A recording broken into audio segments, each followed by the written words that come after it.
France is outraged and demands the immediate release of a French citizen arrested in Niger, and the French media is making a big fuss about it, but they are conveniently omitting the reason why the gentleman was arrested. So in less than 5 minutes, I'll give you the facts and you can judge for yourself. Ready? Let's go. Whenever I hear something, I always ask myself, what is it I'm not being told? And that's the basis of this video powered by logic. What do we know so far?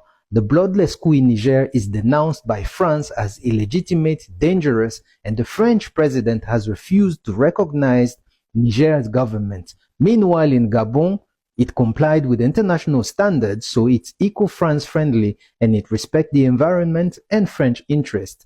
The French citizen Stéphane Julien and 3 of his employees are still under arrest for threatening the national security in Niger. Anybody with sense would ask, what happened? Well, on September 6 in the evening, the French embassy contacted Stéphane Julien Import-Export Company to help them move some personal items of the embassy staff. Now, when the van was leaving the embassy, it was stopped and searched by Niger security forces who have been keeping an eye on the French embassy for weeks now.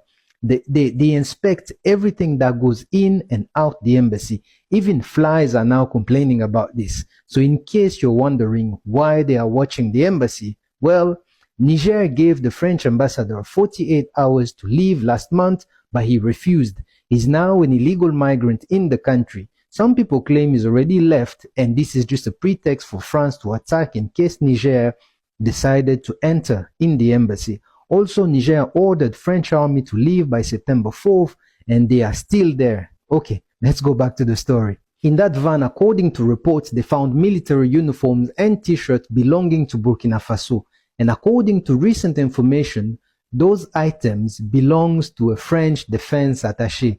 This is a fancy word for military officer who is assigned to an embassy or a consulate in another country and who act as a link between the country and the host country defense authorities.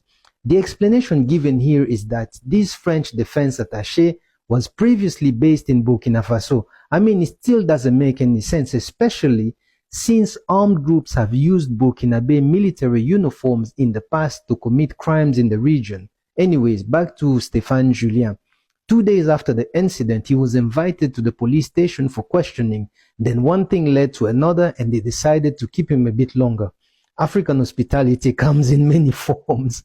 I mean, if the ousted president and arrested Bazoum looks healthy in his usual well-ironed shiny clothes, then Mr. Stéphane Julien has nothing to worry about. However, this is a serious crime. Stéphane Julien has been living in Niger for 18 years and he was elected as the advisor of French people in Niger. Despite the current political situation in the country, he chose to stay. Don't be fooled. As an African, I'll tell you this for free. Ordinary Europeans and Westerners would run to the airport or their embassy after the first gunshot, but those with more connection than the Atlantic Ocean either leave before they hear the first gunshot or stay throughout. But when they leave, that's when you need to be worried. But my question is this. Since Macron and the French government have refused to recognize Niger's authority, who are they demanding to release their citizen? Because Bazoum is in jail. We, ni nini?